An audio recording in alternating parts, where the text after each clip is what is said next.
why you should take action before you think you're ready. One of the hardest things to learn in life is to let go of the quest for perfection.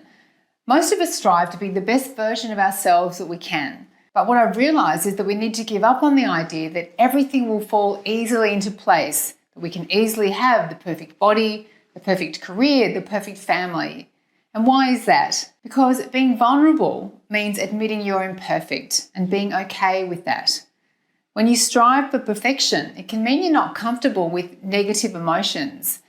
And when you don't allow yourself to sit with some negative emotions, that can reduce your capacity for happiness. Many years ago, I was living in the United States and a friend of mine was going through a difficult pregnancy.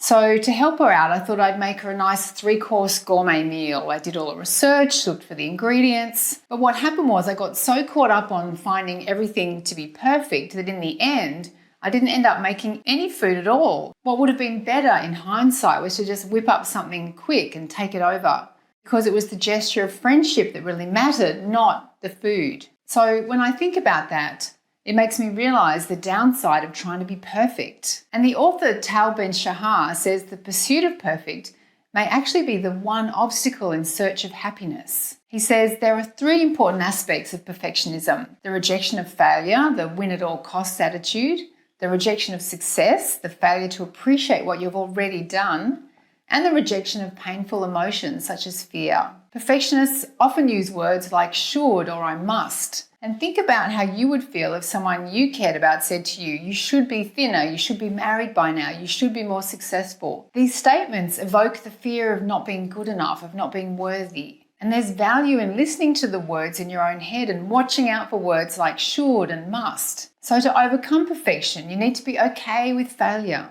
But how often do you see people saying, hey, I failed today? But we all fail sometimes. When we put ourselves on the line, when we fall down and get up again, then we become resilient. If you learn from a loss, then you haven't really lost. But if you avoid risks, then you're telling yourself, I can't do this. The reality is the opposite.